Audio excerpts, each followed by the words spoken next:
Welcome to Instablog's Global Report. This is Sukhmani with fresh updates and more citizen voices from all over the world. Stories for the day are: Swedish Academy announces 2008 Nobel Prize for Physics. Islamic fundamentalism threatens the existence of Arab Christians in East Jerusalem. Chinese minorities denied the right to basic worship. And India rejoices in Navratri celebrations.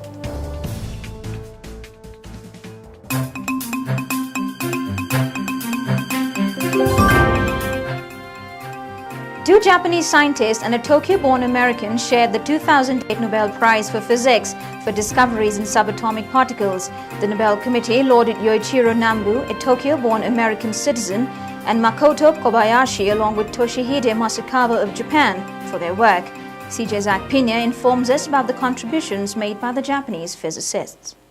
This is Zach Pena, citizen journalist reporting from Japan for Instablogs. Two Japanese scientists and a Tokyo-born American shared the 2008 Nobel Prize for Physics for discoveries in subatomic particles. The Nobel Committee lauded Yoichiro Nambu, a Tokyo-born American citizen, and Makoto Kobayashi and Toshihide Masakawa of Japan for separate work that helped explain why the universe is made up mostly of matter and not antimatter via processes known as broken symmetries. It helps underlie the standard model of physics, which unites three of the four fundamental forces of nature, gravity being the notable omission. These physicists are now searching for the spontaneous broken symmetry, the Higgs mechanism at the world's most powerful particle accelerator, the Large Hadron Collider at the European Organization for Nuclear Research, or CERN, in Switzerland. They helped figure out the existence and the behavior of the tiniest particles known as quarks. Nambu generously shared half of the prestigious 10 million Swedish crown, which is $1.4 million American, prize with Kobayashi of Japan's High Energy Accelerator Research Organization and Mr. Masakawa of Kyoto University.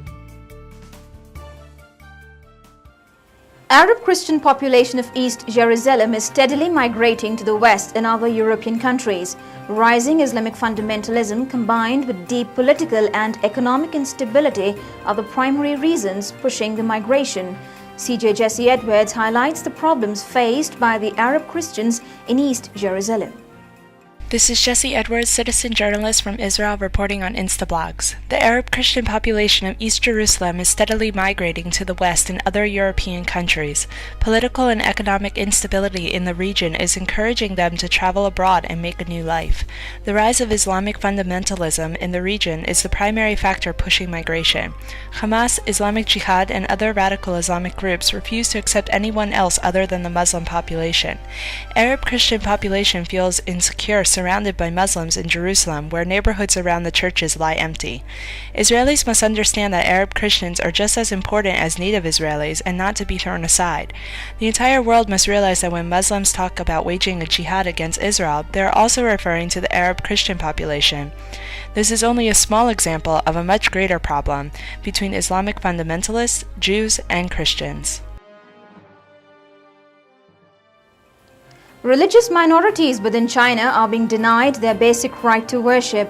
The 8 to 12 million strong Roman Catholics face repression for their loyalty to the Vatican, which the Chinese government claims interferes in the country's internal affairs.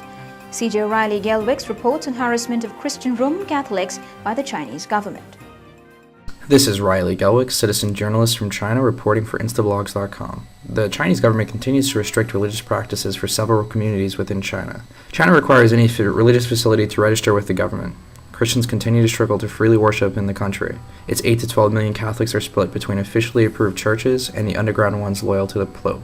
Underground Roman Catholic clergy face repression for their loyalty to the Vatican, which the Chinese government claims interferes in the country's internal affairs. Some unregistered Protestant churches reported intensified harassment from government authorities leading up to the 2008 Olympic Games.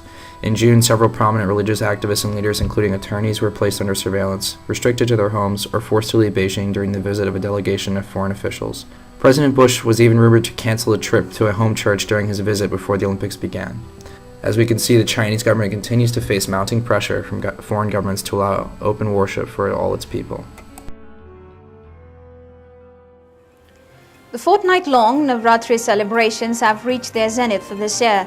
The Festival of Nights is devoted to worshipping different forms of Durga amidst feasting and fasting that take precedence over all normal daily activities amongst the Hindus.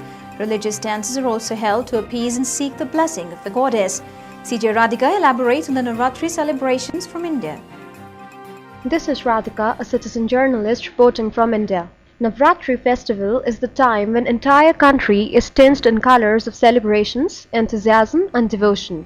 The name Navratri in Sanskrit means 9 nights. The 9 days of festivities are the symbol of victory and triumph of good over evil. Legend has it that for 9 days goddess Durga fought with demon forces of Mahishasura, and on the 10th day she defeated him. The 10th day is therefore known as Vijayadashmi and Dussehra. During the festival, people worship 3 divine goddesses: Durga, goddess of power; Lakshmi, goddess of wealth; and Saraswati, goddess of knowledge. This is the most awaited period by millions of Hindus in the country. In fact, the festive mood engulfs one and all, irrespective of their religion and beliefs. If West Bengal is famous for the Durga Puja celebrations, Gujarat is renowned for its Garba and Dandiya Ras dance. The dances are performed throughout the 9 days of Navratri. During these 9 days, the levels of excitement and energy are touching the skies.